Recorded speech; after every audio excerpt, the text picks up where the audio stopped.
ঘরে থাকা কয়েকটি উপকরণ দিয়ে আজকে আপনাদের জন্য নিয়ে এসেছি চিকেন রোলের রেসিপি। আসসালামু আলাইকুম, ওয়েলকাম টু মাই চ্যানেল।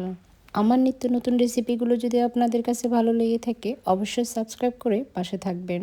আমার মতো করে আজকে যদি আপনারাও এইভাবে ট্রাই করতে পারেন, ইনশাল্লাহ আশা করি আপনারা ফেল হবেন না। বিকেলের নাস্তায় অথবা মেহমান আপ্যায়নে ঝটপট এই রোলটি বানিয়ে নিতে পারেন।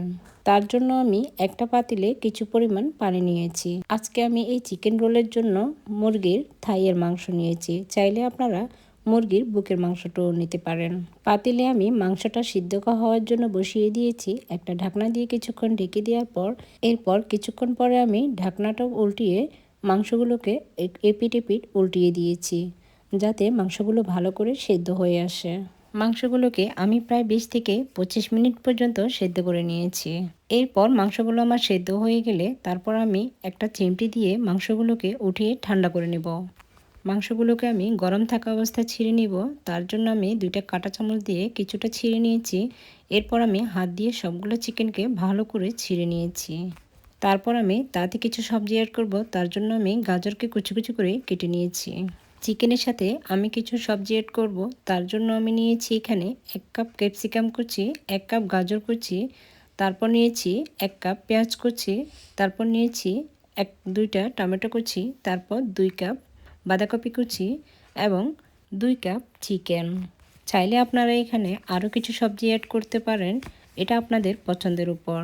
এরপর চিকেনের পুরগুলো আমি ভেজে নেওয়ার জন্য চুলায় একটি প্যান বসিয়ে দিয়েছি এবং তাতে অল্প কিছু পরিমাণ তেল দিয়ে আমি পেঁয়াজ কুচিগুলো প্রথমে দিয়ে দিয়েছি। পেঁয়াজ কুচিগুলো কিছুক্ষণ ভেজে নিয়ে তারপর আমি তাতে চিকেনগুলো দিয়ে দিয়েছি। চিকেনগুলোকে দিয়ে দেওয়ার পর আমি এগুলো কিছুক্ষণ নেড়েচেড়ে ভেজে নিয়েছি। তারপর তাতে আমি বাঁধাকপি কুচিগুলো দিয়ে দিয়েছি। উপকরণগুলোকে ভালো করে মিশিয়ে নিয়ে কিছুক্ষণ নেড়ে ছেড়ে তারপর তাতে আমি ঢাকনা দিয়ে কিছুক্ষণ ঢেকে দিয়েছি কিছুটা সিদ্ধ হয়ে আসার জন্য। 2 মিনিট পর ঢাকনাটা খুলে আমি চিকেনগুলোকে আরেকটু নেড়ে ছেড়ে তারপর আমি একে একে সবগুলো সবজি দিয়ে দিয়েছি। প্রথমে আমি গাজর কুচিগুলো দিয়ে দিয়েছি, তারপর আমি ক্যাপসিকাম কুচিগুলো দিয়েছি, তারপর আমি টমেটো কুচিটাও দিয়ে দিয়েছি। এরপর আমি সবগুলোকে একসাথে ভালো করে মিক্সড করে প্রায় 10 মিনিটের মতো নেড়ে ছেড়ে ভেজে নিব। তবে হাই হিটে ভাজা যাবে না, তাহলে পুড়ে যাবে। আমি এখানে 1 চা চামচ লবণ দিয়ে দিয়েছি। তারপরে এখানে আমি একটা মশলা দিচ্ছি, এটা হচ্ছে মাংসের মশলা। আপনারা চাইলে যে কোনো ধরনের মাংসের মশলা এখানে দিতে পারেন। মশলাটা দেওয়ার পর আমি আরও কিছুক্ষণ ভালো করে নেড়ে ছেড়ে নিয়েছি। এরপর আমি এখানে 1 চা চামচ গোলমরিচের গুঁড়ো দিয়েছি। যেহেতু আমি এই পুরে কাঁচামরিচ ইউজ করি নাই, তাই আমি গোলমরিচ দিয়েছি। আপনারা যদি খুব বেশি ঝাল পছন্দ করেন তাহলে আপনারা কাঁচামরিচও দিতে পারেন। এরপর আমি ব্যাটারটা তৈরি করব। তার জন্য আমি এখানে 2 কাপ ময়দা নিয়েছি, চাইলে আপনারা আটাটাও নিতে পারেন। এরপর আমি 1 চা চামচ লবণ দিয়ে ময়দাটা ভালো করে মিক্সড করে নিয়েছি। এরপর আমি আস্তে আস্তে পানি অ্যাড করব, তবে সবগুলো পানি আপনারা একসাথে অ্যাড করতে যাবেন না, তাহলে ব্যাটারটা খুব বেশি পাতলা হয়ে যেতে পারে। প্রথম পর্যায়ে রুম টেম্পারেচারে থাকা অল্প কিছু পরিমাণ পানি দিয়ে ভালো করে মিশ্রণটিকে মিক্সড করে নিতে হবে। এরপর আমি এখানে 1 চা চামচ রান্না সয়াবিন তেল দিয়েছি। ব্যাটারটিকে ভালো করে মিক্সড করে নেওয়ার পর ব্যাটারটি খুব বেশি পাতলা হবে না, আবার খুব বেশি ঘন হবে না। আমরা খোলা জালি পিঠার জন্য যেরকম আটা তৈরি করি ঠিক সেই রকমই মিশ্রণটি হবে। এরপর চুলায় একটি প্যান বসিয়ে অল্প কিছু পরিমাণ তেল দিয়ে প্যানটিকে তেলগুলোকে ভালো করে ব্রাশ করে নিতে হবে।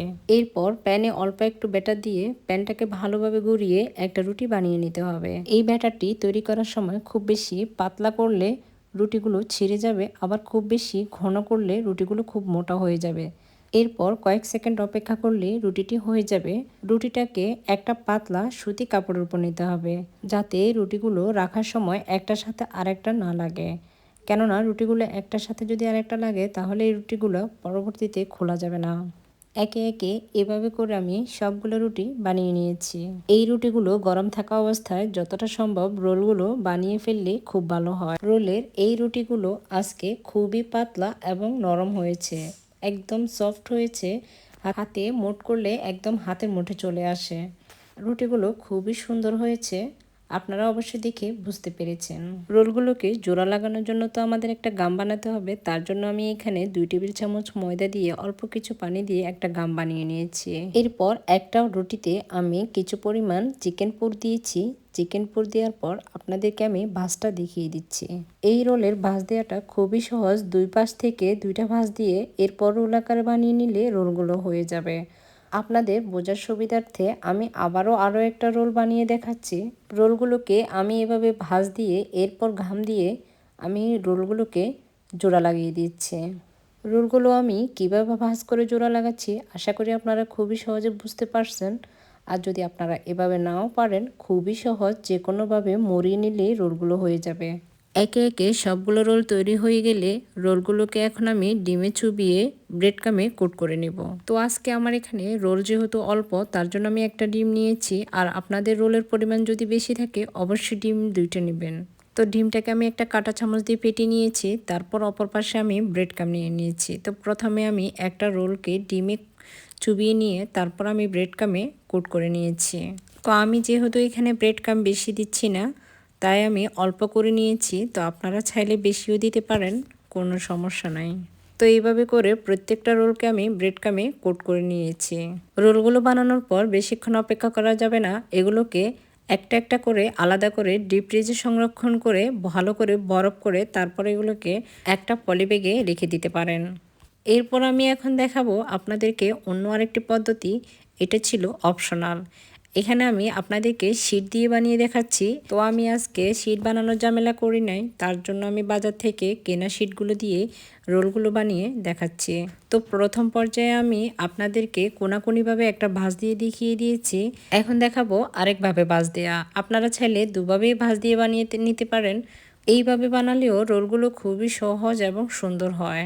আমার মতো করে এইভাবে যদি আপনারা বাসায় এই রোলগুলো বানিয়ে রাখতে পারেন, তাহলে খুব সহজে যে কোনো সময় বিকেলের নাস্তায় ঝটপট শুধু ফ্রিজ থেকে নামিয়ে গরম গরম তেলে ভেজে পরিবেশন করে নেবেন। তো আমার আজকের এই চিকেন রোলের রেসিপিটি আপনাদের কাছে কেমন লেগেছে অবশ্যই কমেন্টে জানাবেন। আর যদি ভালো লেগে থাকে লাইক এবং সাবস্ক্রাইব করে পাশে থাকবেন।